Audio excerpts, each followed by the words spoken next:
Have you ever found yourself stalling to do something important, even knowing that it will only make your life worse? Perhaps that work task you keep pushing to tomorrow, or the personal project you swear you'll start on Monday? Or maybe it's something bigger, that change you know you need to make, but you always find an excuse to postpone. You tell yourself you'll do it later, that you just need more motivation, that you're waiting for the right moment. But the right moment never comes. And do you know why? Because procrastination is not just a simple problem of organization or willpower. It runs much deeper than that. It is a symptom, a reflection of your relationship with fear, pain, and your own identity. And here's the brutal truth that no one likes to admit.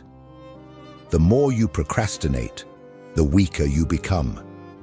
Every time you choose the easier path, every time you delay the inevitable, you are training your mind to escape discomfort. You are teaching yourself that you cannot trust your own word.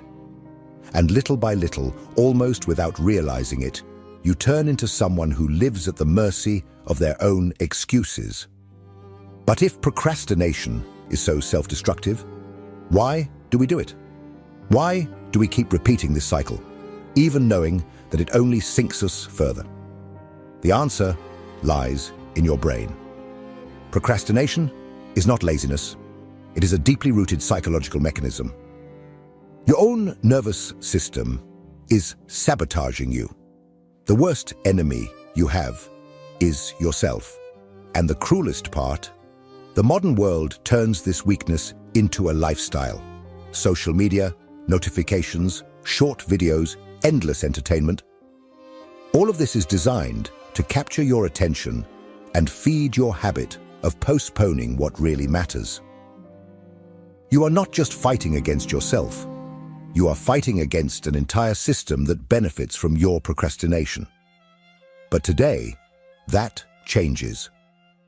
In this video, we will dismantle procrastination down to its roots. We will expose the truths you avoid facing. We will talk about fear, self-sabotage, how your own brain fights against you, and, most importantly, how you can take back control. Because in the end, there are only two types of people, those who do and those who watch their lives pass by. What will you be? Now let's get to the naked and raw truth about what procrastination really is. Most people think that procrastination is just a matter of laziness or lack of discipline. They blame themselves for not having enough willpower, believing that the problem is simply lack of motivation. But this is a superficial explanation. Procrastination is not the problem itself. It is a symptom of something much deeper. If it were just laziness, why can you spend hours consuming entertainment, scrolling through social media, or watching videos non-stop? If it were a lack of discipline, why are there moments when you can work hard, when you are under pressure, or when the deadline is already overdue? The problem is not that you don't know how to act. The problem is what action represents for your mind. Procrastination is a defense mechanism. Your brain perceives a task as something uncomfortable, whether due to fear of failure, perfectionism, low self-esteem, or simply because it is something difficult. And then it triggers an alert.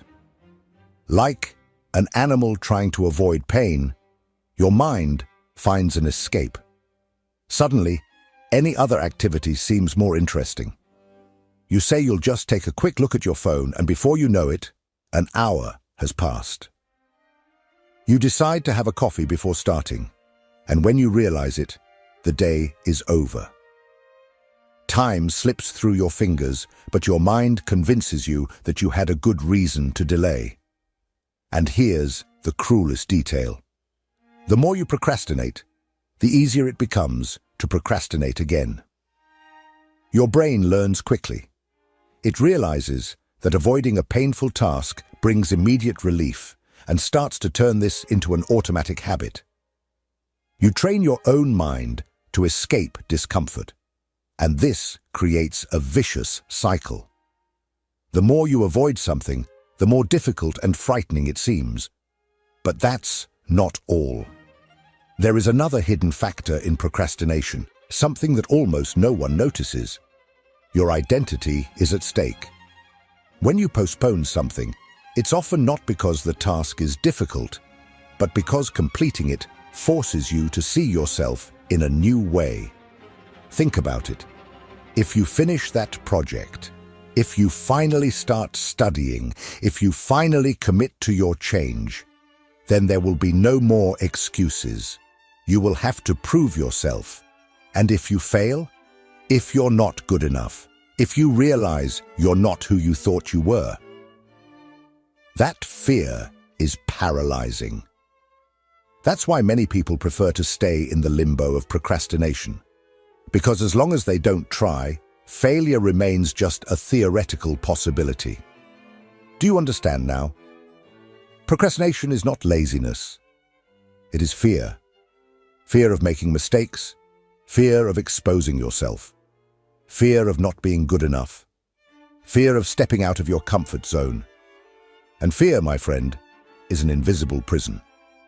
But this prison has an architect, an internal saboteur that acts in the shadows, dictating your actions without you realizing it. Who is this hidden enemy? In the next part, we will delve into the silent battle that takes place within your own brain and show you how to escape it. If this content is making sense to you, click the subscribe button and subscribe to the channel. Thank you for your support. If you feel that procrastination is something that is out of your control, there is a reason for that. Your own brain is sabotaging you.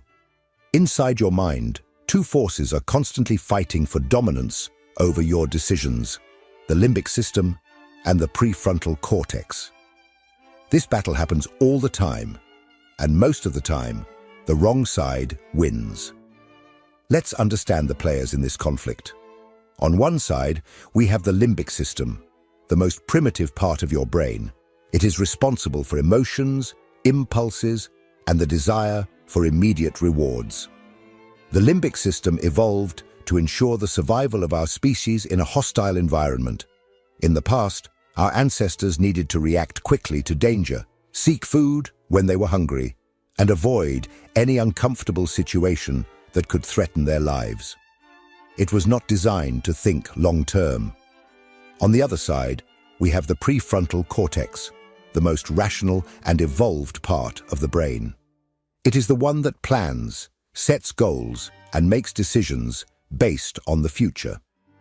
While the limbic system wants comfort and immediate pleasure, the prefrontal cortex wants progress, discipline, and growth. If you have ever felt that internal voice saying, "I need to start now," while another part of you says, "Just 5 more minutes," that is exactly this battle happening inside your mind. And here's the problem. The limbic system acts first. It's fast, automatic, and emotional. The prefrontal cortex, on the other hand, is slow and requires effort. This means that if you are not aware of this struggle, the limbic system will always win. That's why procrastinating feels so easy. Your brain is simply following the evolutionary programming, avoiding effort, avoiding discomfort, choosing the most pleasurable path in the short term. And modernity has made this worse. Think about it. The current world is a true amusement park for the limbic system. Social media, notifications, short videos, ultra-processed food, pornography, video games, all of this activates your instant pleasure circuits, releasing dopamine, the neurotransmitter of pleasure. Your brain was designed to seek dopamine whenever possible, because in the past it was associated with essential achievements like finding food or ensuring reproduction. But today, dopamine is available all the time, with no effort at all. The result? Your brain becomes addicted to instant gratification and completely loses the ability to focus on tasks that require prolonged effort. Now, every time you try to do something difficult, study, work, write, train, the limbic system panics. It detects a threat and quickly pushes you towards something more pleasurable and easy. And what do? You pick up your phone, turn on the TV, do anything that takes you away from discomfort. You don't realize it, but at that moment, you are being controlled. And here's the brutal truth. If you don't take control of your mind, something else will. It could be the entertainment industry, addictive algorithms, the culture of distraction. But in the end, you become just a passenger in your own life. But hold on. This doesn't mean you are doomed to live like this forever. The good news is that there is a way to regain control. You can train your prefrontal cortex to become stronger and break the cycle of procrastination. And for that, we need to understand the most dangerous enemy of all, the fear of failure and self-sabotage. In the next part, we will reveal how fear paralyzes you without you realizing it, and what to do to destroy it before it destroys your dreams.